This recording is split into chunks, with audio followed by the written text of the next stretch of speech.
இயேசு கிறிஸ்துவின் பிரியமுள்ள சகோதர சகோதரிகளே, அன்னையுடைய அன்பு பிள்ளைகளே, இயேசுவின் இனிய நாமத்தில் உங்கள் அனைவருக்கும் இனிய காலை வணக்கம். இன்று ஞாயிற்றுக்கிழமை.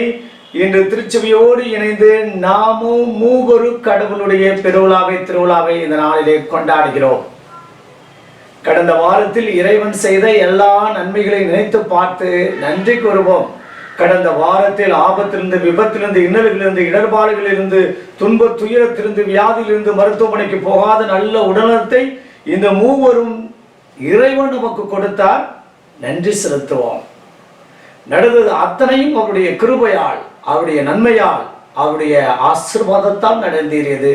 ஆண்டவரே உமக்கு நன்றி என்று இதோ கடந்த வாரம் ஞாயிற்றுக்கிழமை பெந்தகோஸ்து பெருவிழாவில் அந்த ஆவியானவருடைய கொடைகளையும் கனிகளையும் பெற்ற மக்களாக இந்த ஒரு வார காலம் வாழ்ந்ததற்காக ஆண்டவருக்கு முதலிலே நன்றி செலுத்துவோம். மூவரும் தேவனுக்கு இந்த புதிய வாரத்தை நமக்கு ஆண்டவர் பரிசாக கொடுத்திருக்கின்றார். மூவரும் தேவன். இந்த புதிய வாரத்தில் நிறைய காரியங்கள், நிறைய பயணம், நம்முடைய பிள்ளைகளுடைய படிப்பு, செயற்கை, இன்னும் எத்தனையோ காரியங்களை, தொழில, நல்ல உடல்நலத்தை, மருத்துவமனைக்கு போகாத நல்ல ஆரோக்கியமான மனநிலை உடல்நலத்தையும் ஆண்டவர் நம் ஒவ்வொருவருக்கும் கொடுக்க இருக்கின்றார். வரவேற்போம், நன்றி செலுத்துவோம். இந்த வாரம் ஆசீர்வதிக்கப்பட்ட வாரமாக அமையட்டும். நீங்க எல்லாரும் நல்லா இருக்கணும். இந்த வாரம் முழுவதும் மருத்துவமனைக்கு போகாத நல்ல உடல்நலத்தோடு நீங்க எல்லாரும் நல்லா இருக்கணும் என்பதற்காக உங்களோடு இணைந்த நானும் ஜெபிக்கின்றேன். பிரியமான சகோதர சகோதரிகளே, இன்றைய நாளில் மூவொரு கடவுளுடைய திருவிழாவை இந்த நாளிலே கொண்டாடுகிறோம். ஒரே கடவுளாக இருந்தாலும் அவர் 3 ஆட்களாக இருக்கின்றார். தந்தை, மகன், தூய ஆவியார். பிரியமான சகோதர சகோதரிகளே, நிறைய நேரங்களில் இந்த தமத்துவத்தை புரிந்து கொள்ளக்கூடிய அவசியத்துல, புரிந்து கொள்ளக்கூடிய தேவை நம் மத்தியிலே இருக்கின்றது. இங்கு தந்தை பெரியவரா, மகன் பெரியவரா, தூய ஆவியானவர் பெரியவரா? பிரியமான சகோதரர்களே, மூவரும் யாரை விட பெரியவரும் அல்ல, யாரை விட சிறியவர்கள் அல்ல. அவரவருடைய கொடுக்கப்பட்டிருக்கக்கூடிய அந்த பணியை அவர்கள் சிறப்பாக செய்கிறார்கள். கடந்த வாரத்தில் நாம் பார்த்தோம், நான் விண்ணிற்கு செல்கின்றேன், ஆனால் நான் சென்று உங்களுக்கு ஒரு இடம் ஆயத்தம் பண்ணுகிறேன். உங்களுக்கு துணையாளராக ஆவியானவர் வருவார், அவர் உங்களுக்கு உண்மையை வெளிப்படுத்துவார் என்று நம் தேவன் இயேசு கிறிஸ்து நம்மை ஆசீர்வதித்து தூய ஆவியானவருடைய கொடைகளையும் கனிகளையும் பெற்ற மக்களாக நீங்கள் வாழ வேண்டும் என்று வாக்குறுதி அளித்து விட்டு சென்றார். இதை அறிந்து கொள்ள வேண்டும் என்றால், குடும்பத்தில் இருக்கக்கூடிய தந்தை தன்னுடைய அப்பா அம்மாவிற்கு மகனாக இருக்கின்றார். அதே தந்தை தன்னுடைய மனைவிக்கு கணவனாக இருக்கின்றார். அதே தந்தை தன்னுடைய பிள்ளைகளுக்கு தந்தையாக இருக்கின்றார். சகோதர சகோதரிகளுக்கு சகோதரனாக இருக்கின்றார் என்றால் அது மிகையாக. ஒரே நபர், ஆனால் வெவ்வேறு உறவுகளில், வெவ்வேறு சூழ்நிலையில, வெவ்வேறு பந்த பாசத்தில் அவர் இருப்பது போல இந்த நாளிலே மூவரும் கடவுளும் ஒரே கடவுளாக இருந்தாலும் அவர்கள் 3 ஆட்களாக இருக்கின்றார்கள் என்றால் அது மிகையாகாது. பிரியமான சகோதர சொல்லி, இந்த அருமையான நாளில் இந்த மூவரும் கடவுளுடைய தன்மையை பற்றி முதல் வாசகத்துல மோயிசன் தெளிவாக கூறுகின்றார். இந்த மூவரும் கடவுளுடைய வல்லமை, மூவரும் கடவுள்தான் நம்மை எகிப்திலிருந்து நமக்கு விடுதலை கொடுத்தார்கள். இதோ அன்று செங்கடலை கடக்க செய்தவர், யோர்தான் நதியை கடக்க செய்தவர் என்றெல்லாம் இந்த நாளில் முதல் வாசகத்துல நாம் வாசிக்க கேட்கின்றோம். இன்றைய 2வது வாசகத்துல ரோமியருக்கு எழுதிய திருமுகத்தில் பவுலுகிறார், அருமையாக கூறுகிறார், நாம் ஒவ்வொருவரும் ஆவியானவரை பெற்றிருக்கின்றோம். அந்த ஆவியானவர் நம்மோடு உடனிருக்கின்றார். அவர் நம்மை நன்மை செய்ய மட்டும் தூண்டுவார் என்று இந்த நாளில் 2வது வாசகத்தில் பார்க்கின்றோம். இன்றைய நற்செய்தியில் பார்க்கின்றோம், நீங்கள் ஒவ்வொருவரும் ஆவியானவரை பெற்றிருக்கின்றீர்கள், அபிஷேகத்தை பெற்றிருக்கின்றீர்கள், நீங்கள் உலகமெல்லாம் சென்று நற்செய்தியை பறைசாற்றுங்கள் என்று ஆண்டவர் எல்லா திசைகளுக்கும் இந்த நாளிலே சீடர்களை, அப்போஸ்தலர்களை அவர் அனுப்புகிறார். பிரியமான சகோதர சகோதரிகளே, இந்த அருமையான இனிமையான நாளில் இந்த தந்தை, மகன், தூய ஆவியார். தந்தை, தாய், மகன் இருப்பது போல யோசேப்பு, சூசையப்பர், இயேசு ஆண்டவர் இருப்பது போல இவர்கள் ஒற்றுமையோடு சமாதானத்தோடு இருக்கின்றார்கள். வேறுபாடு இல்லை, அங்கு ஏற்றத்தாழ்வு இல்லை, அங்கு பாகுபாடு இல்லை. ஒற்றுமையின் அடையாளம்தான் தமத்திருத்துவம், இந்த மூவரும் கடவுளுடைய இயக்கம். பிரியமான சகோதர சொல்லே, இதைத்தான் மகாத்மா காந்தியடிகள் அவருடைய சுயசரிதையில் எழுதியிருக்கின்றார். சத்திய சோதனையில் அவர் எழுதியிருக்கின்றார். அவர் கடவுளுடைய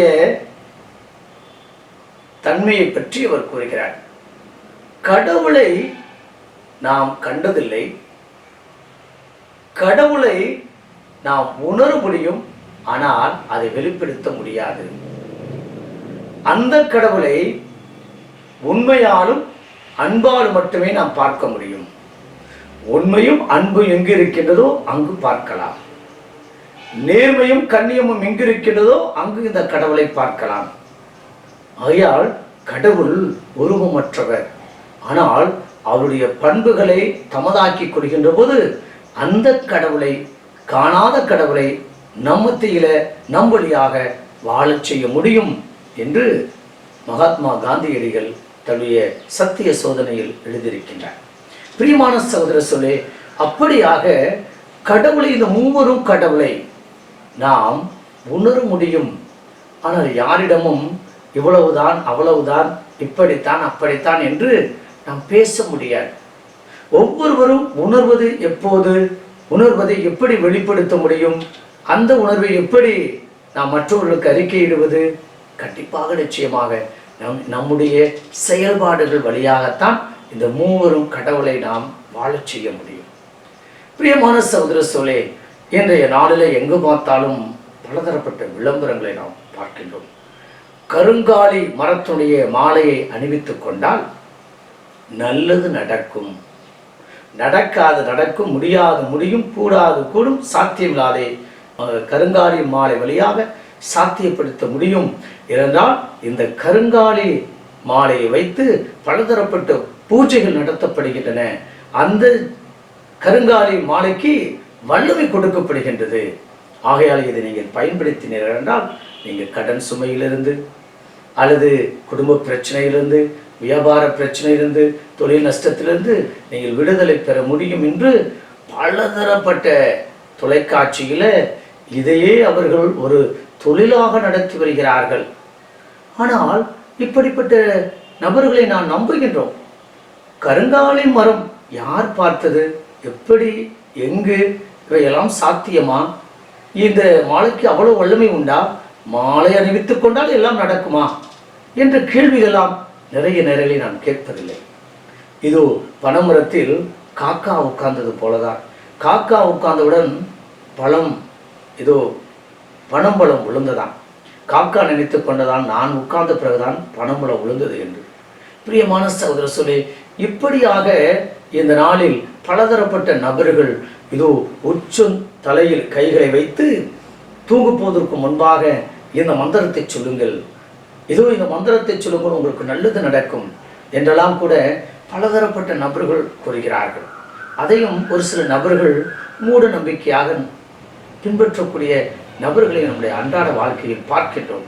பிரியமான சகோதர சொல்லே, இதோ மூவரும் கடவுளை நாம் நினைக்காத நாள் உண்டா?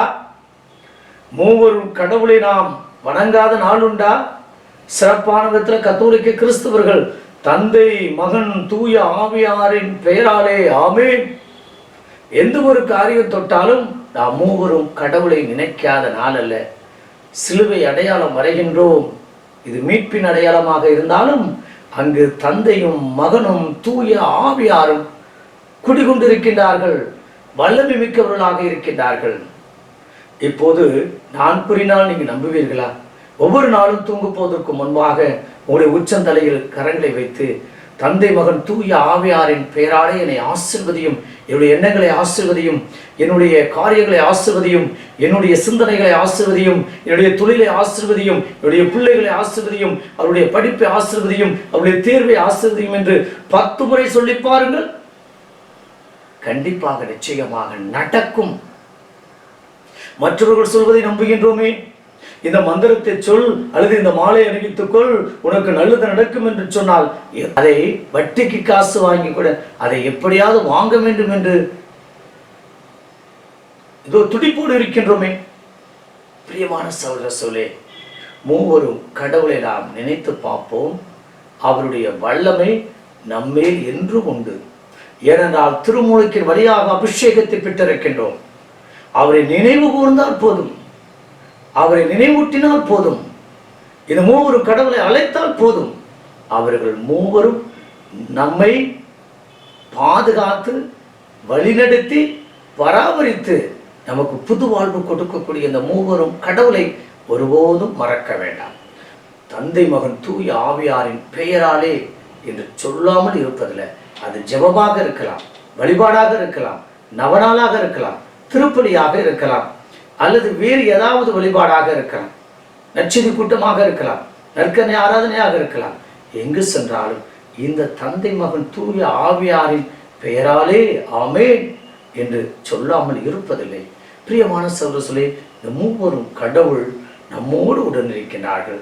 இதோ அவர்கள் பார்ப்பதற்கு 3 நபர்களாக இருந்தாலும் ஒரே கடவுளாக, அந்த ஒரே கடவுள் அவர்தான் உண்மையுள்ளவர், அவர்தான் நேர்மையுள்ளவர், அவர்தான் நம்மை வழிநடத்துகிறவர், நம்மை பராமரிப்பவர், நம்மை பாதுகாப்பவர், நம்மை கரம் பிடித்து எல்லா சூழ்நிலையிலிருந்து தப்பு வைக்கக்கூடிய ஒரே கடவுள் அவர்தான். இதோ நம்மை காய்ந்து போய் இருக்கக்கூடிய நபர்களை துளிர்த்தெழக்கூடிய அந்த வல்லமை கொடுக்கக்கூடிய நபர், வறண்ட நிலத்தை செழுமையான பூமியாக மாற்றக்கூடிய நபரும் அவர்தான். ஆம் பிரியமான சகோதர சொல்லே, நாம் வாசிக்க கேட்கிறோம். எசாயா 58 8வது வசனத்திலையும் 11வது வசனத்திலையும் நாம் தெளிந்தெளிவாக வாசித்தோம் என்றால் அவருடைய கிருபை, அவருடைய ஆசீர்வாதம் வாழ்க்கை செழுமையாக மாறும். இந்த மூவரும் கடவுள் அன்றாட வாழ்க்கையில அன்றாட நிலையில நம்மை ஆசீர்வதித்துக் கொண்டிருக்கிறார்கள். அவர்களை நினைக்க நினைக்க நினைக்க, அவர்களை துதிக்க துதிக்க, அவர்களுடைய புகழை பாட பாட இன்னும் வல்லமை மிக்கவராக நம்மையும் நம்முடைய குடும்பத்தாரையும் மாற்றுவார் என்ற நம்பிக்கையோடு இந்த புதிய வாரத்தை நாம் தொடங்குவோம். மூவரும் கடவுள் நம்மையும் நம்முடைய குடும்பத்தாரையும் நம்முடைய எண்ணங்கள், இயக்கங்கள், எதிர்பார்ப்புகளையும் ஆசீர்வதிப்பாராக. இந்த வாரம் முழுவதும் மருத்துவமனைக்கு போகாத நல்ல உடல்நலத்தை கொடுப்பாராக. ஆமென். Praise the lord, praise the lord. இயேசுவுக்கே புகழ். மரியே வாழ்க, மரியே வாழ்க.